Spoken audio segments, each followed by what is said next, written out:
Livre sur écoute.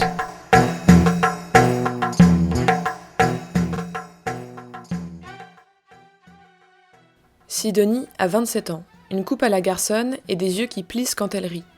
Sidonie est journaliste à l'International, indépendante de toute rédaction, comme de tout schéma de pensée préconçu. Détachée aussi de tout sentiment de peur ou de danger. Le bon côté, elle noue des liens forts avec des gens de tous horizons. Le mauvais, elle peut vite se retrouver avec une machette sous la gorge, seule dans la pampa sud-africaine.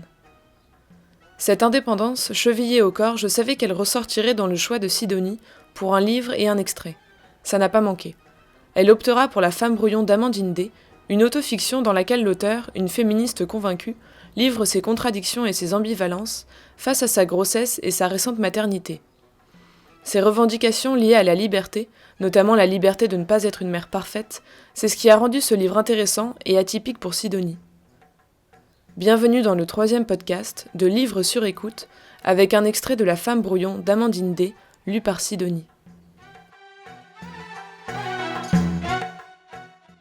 Page 9. Dois-je faire teinter une cuillère sur mon verre ? Réclamer le silence et l'attention ? Pas envie d'être au centre des regards, ni de mettre en scène notre bonheur conjugal. La vérité, c'est que depuis quelques jours, la joie et la terreur se mangent l'une l'autre. J'ai envie de pousser un cri, ou de planter ma fourchette dans la main de ma voisine comme Charlotte Gainsbourg dans La petite voleuse. Mais je n'ose pas. Trop polie, trop bien dressée. Alors je me tortille sur mon siège et balbutie que voilà, je suis enceinte. On me félicite, même ceux qui ont des enfants. Personne ne me lance de regards affolés, ne m'envoie de messages anonymes pour que je renonce à ce projet. Est-ce un piège ? Se réjouissent-ils secrètement que je commette la même erreur qu'eux ? J'ai perdu mes certitudes. Impossible de deviner quand on les croise dans un parc ou à une fête d'anniversaire. Une famille, ça simule super bien le bonheur. Il faudrait des reporters embedded pour savoir vraiment. Être là, le matin avant le départ pour l'école, ou les jours d'hiver quand le ciel est bas. Et moi, fruit de 3 générations de mères lamentables, quelles sont mes chances ? J'aurais dû être immunisée contre la maternité, mais non. Il avait fallu que je récidive. Auprès de mes camarades féministes, j'éprouve un vague sentiment de culpabilité. N'ai-je pas trahi le camp des femmes libres ? Comme si, sous un dehors émancipé, je rêvais en secret à un petit bonheur conformiste, des papotages devant l'école, un four pyrolyse, un gentil mari. Comme si lecture et discussion ne m'avaient été d'aucun secours. Je l'ai bien cherché. Hétérosexuel et monogame, je faisais partie des populations à risque, vite rattrapées par le discours pro-maternité. Les femmes intelligentes sont lesbiennes, c'est bien connu. En tout cas, pour l'annonce, j'avais tort de m'inquiéter. Le plus souvent, mon brutal sevrage de tabac et la désinvolture avec laquelle je commande un jus de fruits à l'heure de l'apéro éveillent les soupçons. Regard appuyé, lourd sous-entendu, on m'extorque des aveux. Expérience intime, tu parles. Page 69. Je décapite la mère parfaite qui menace en moi.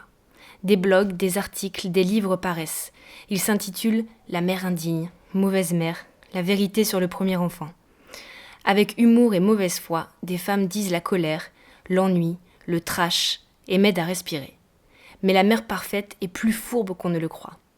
Comme dans n'importe quel film d'horreur, le monstre prend plusieurs visages et brouille les pistes.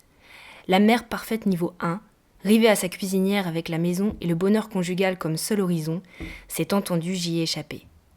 Entre alors en scène la mère parfaite niveau 2, qui domestique toute sa créativité au profit de son enfant, qui est incollable sur le maternage naturel, qui cuisine des petits plats savoureux et équilibrés, qui a l'air libre mais qui a ruiné sa vie sociale. L'ennui avec ces nouveaux dogmes, c'est que si le père ne s'investit pas, la mère est ensevelie sous son bébé.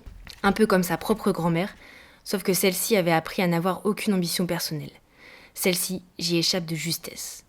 Surgit alors la mère parfaite niveau 3, celle qui parvient à tout gérer, à concilier. Quel mot immonde, il n'y a que les femmes pour concilier. Vie sociale, familiale, professionnelle, montre en main, dents serrées.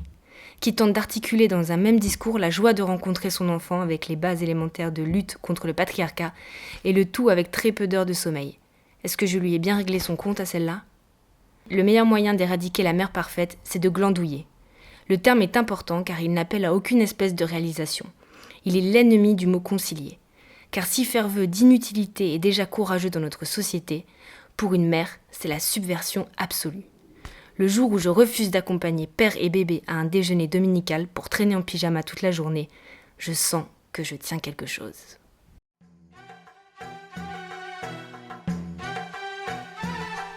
livresurécoute.tumblr.com